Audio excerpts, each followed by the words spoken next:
Please remain seated. The show will begin in 3, 2... Like a Hellcat.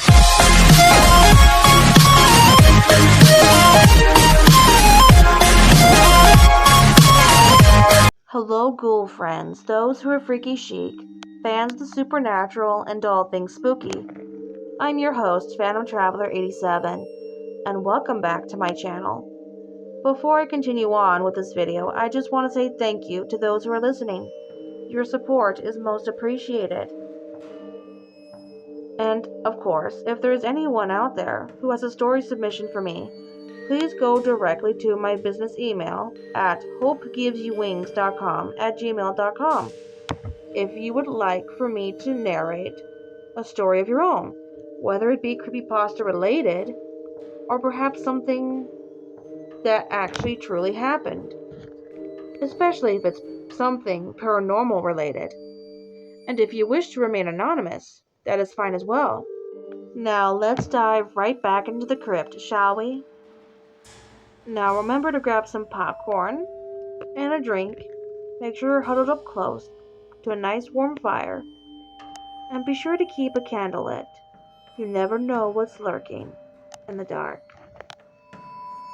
Some time had gone since my last visit with my former boss, Sean.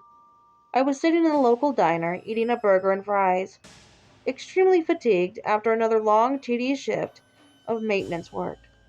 I was making other scheduled rounds around the park, having been cross-trained in other areas as instructed by my new supervisor. I then received a mysterious phone call from a younger female, whose voice I didn't recognize. I didn't know this person, and this was greatly disturbing. This was the nature of our conversation. "Who is this?" I asked curiously, getting excited. "You need to stay away from there," the voice said. "What do you mean? Do you know something about what went on there that night?" "I'm sorry, but it's too risky. They'll just come after you, and if you uncover the truth, there's no telling what will happen." "I don't understand. Please, you have to help me. Who are you, and what do you know about Madeline Thorpe?" There was a long pause of dreaded silence on the other line, and then a sigh of defeat. "She knows who you are, and she resents anyone associated with the place that has held her prisoner. Who I am isn't important. What is the fact that you are in this too deep, and the farther you dig, you may find more than what you bargained for. Be careful. If you want Madeline to trust you, you need to prove that you are an ally." "How do I do that?" "Should you go back, search the attic scene more thoroughly. There has to be something that you missed. Pay attention to the signs given to you. Madeline deserves to rest peacefully." With that, the person hung up, and I later visited the mansion, returning to the attic armed with a flashlight. It was 10 o'clock at night, and I was rummaging through crates, drawers, taking out books and emptying the shelves, trying to find evidence of who or what caused Madeline's death. Part of me was still certain that she was murdered, but by whom I wasn't positive of who the prime suspect might be. Clyde Clayton Thornton, sometimes addressed as Clay by those close to him, but often went by Clyde. I had to interrogate him, so I invited him to help me with my investigation. "Clyde, I know this has been difficult, and I know you want to know as badly as I do about what happened to Madeline. Take me back to that night." The night janitor huffed, sitting on a crate and smoking a cigarette as he pondered for a moment. "I overheard an argument between her and her father before she disappeared, on the night of the grand opening of the haunted mansion. She didn't want to work the stage, said she grew tired of being his slave and was going to get away from it all, whether he liked it or not." Why would her father force this on her? The bastard only knew money and control. He had an image to protect, and he just saw her as a cash grab, not as his own child. You think she's buried in the floor? "You mean beneath these boards? Probably. I can only hope. Because if she's been under our noses this whole time, we can put this behind us and we can help her find the light and move on." You got a crowbar? "Yep, let's get to work." Me and Clyde proceeded to pry off every plank, after several minutes, while searching for clues and anything that remained of Madeline. Clyde, have you had any direct contact with Madeline's father after Madeline had gone? Clyde had knelt down, digging through the dirt and the floor, and he felt something. It was a pearl necklace glimmering under the dim lighting. He picked it up and examined it. I tried several times to reach out to him with questions, but he would ignore my calls, and when I'd go to his office most days, he'd call security on me. Madeline was something special, and I was going to ask her to marry me officially after opening night. I gave her this jewelry as a token of my affection for her. You and her were going to elope. Yes, she meant everything to me. Even when I was poor and had a low-income job, she was accepting and supportive. She came from a family of high privilege and wealth, and her father didn't approve of me, but Madeline didn't care. Who do you suppose put the jewelry here? I strongly believe that her father had something to do with it. That he killed her? Before he could answer, the clock struck 1:45. Do you think... I paused for a moment. Do you think she'll show herself again tonight? Clyde seemed unsettled, but he nodded. 42 years of fear, anxiety, and depression took its toll on a man who just wanted closure. I don't know if she'll recognize me, but this may be the only chance I get. We waited and waited, and soon enough the clock struck midnight as the bell tolled 3 times. The temperature dropped significantly, and Clyde felt something caress his back. He jerked to a halt, nearly dropping his crowbar as a white ball of light floated past him and went to the opposite wall on the far left. He and I exchanged bewildered glances, looking at each other in disbelief. What if... I couldn't finish the thought, but Clyde didn't hesitate. He walked over to the wall and put on brown leather gloves before taking a chisel to remove each and every brick.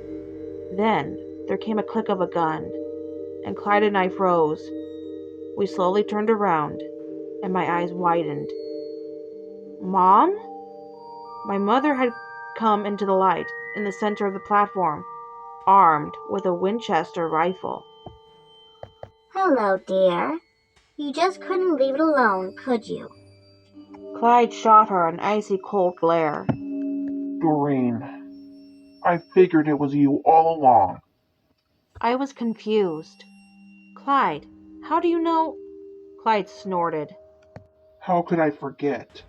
It's time you knew the truth. Want to tell her, Doreen, or should I? Sweetie, don't listen to him. He's the one who should be explaining himself. Will anyone please tell me what's happening here?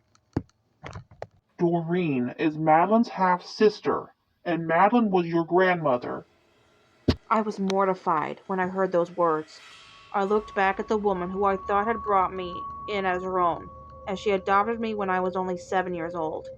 Doreen, my so-called mother, just rolled her eyes and took a few steps forward, aiming the gun at Clyde. Clyde Clayton Thornton, my father made it very clear you could keep your job here if you kept your mouth shut and stayed away from my family. Clyde hovered over Doreen and stared her down. Madeline didn't have to die. She did nothing wrong. She got pregnant by the head engineer, and the only way to reclaim her honor was to marry one of my father's colleagues and pay off the engineer to give up his parental rights. But no, she came to you instead, and you wanted to be the valiant hero. I loved her, and she loved me. My dear, you know too much already. Here's what's going to happen. You're going to resign and move in with me and your grandfather. I arched an eyebrow. Are you nuts? I responded. Doreen huffed. Either cooperate or Clyde will join your grandmother. Where is Grace? Oh, Madeline's little imp. She's alive. Well, a vegetable, but alive nonetheless. Grace is my... Yes, your real mother. A slow thinker, aren't you? You always were a little naive and soft-headed, too.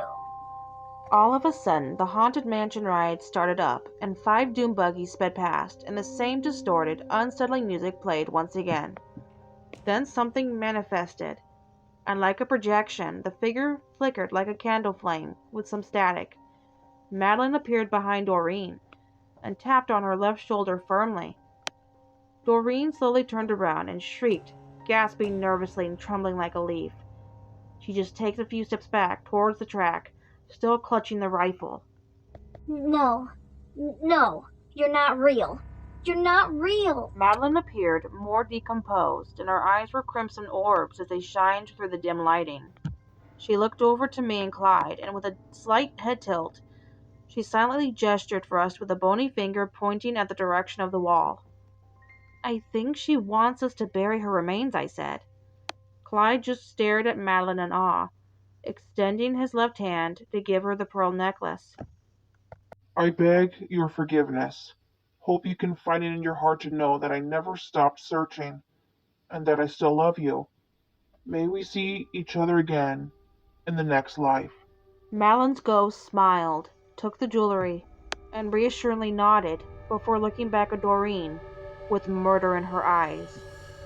Doreen pulled the trigger and the gun went off. A bullet flew by and missed Clyde's head by just an inch. It struck the mirror and some of the glass shattered to the floor. The lights had gone out and me and Clyde huddled together at a safe distance. Then we heard Doreen scream and bones snap and the lights turned back on. Doreen was floating above midair, her eyes wide and nearly popped out of their sockets, clutching her throat as though being strangled. We watched in shock as she desperately pleaded with a look of sheer terror in her eyes. She choked out, I'm sorry. I'm sorry. Then she was dropped onto the track, and she yelped in pain as her head struck the hard metal. She cried and groaned in agony, as she was then dragged and thrown into one of the doom buggies that sent her right smack into a stone wall, almost crushing her to death. The doom buggy had gone off the rail and had Doreen pinned. She had a broken arm, bruised and bloody from her head to her teeth and jawline. Grab the weapon. I need to get Madeline's remains and bury them. Shouldn't we call the police? No, we can't trust them. The company will just cover this up as well. I did as I was told, and I looked back at Doreen, who was still alive. Please, don't let her kill me. I was angry, very angry, and thinking back on it now, I almost felt guilty for doing nothing to help her. I just turned away and faced Clyde, who carried the bones of my grandmother Madeline in a brown satchel. We need to get out of here now. I disabled the cans. No one will know what happened except us. Come on. We need to get to the exit before we burn up in here, I shouted.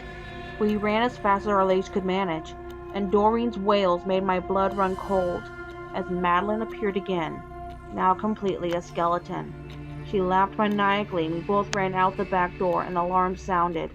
Clyde and I managed to get to his car without being spotted, and as we sped off, I could still see smoke emitting from afar. Some years went by, and the haunted mansion didn't sustain too much damage from the fire. My grandmother's remains were cremated, and Clyde disposed of them. I can only hope Madeline's soul can rest peacefully now. I know any record of me ever working for Disney was erased, along with Clyde and Sean. I have not returned to the park in a while since my last visit a few months ago after quitting immediately. But as I'm sharing this for you all to hear, I still strongly believe that the attraction holds many more dark secrets, and my grandmother's death was one of them hidden away. I've recently learned Clyde passed away from cancer, and since the attraction reopened to park guests, strange occurrences have transpired, glitches and other malfunctions during operation, and I have a hunch that Clyde never truly left. He still continues to be the caretaker of the mansion, even in the afterlife.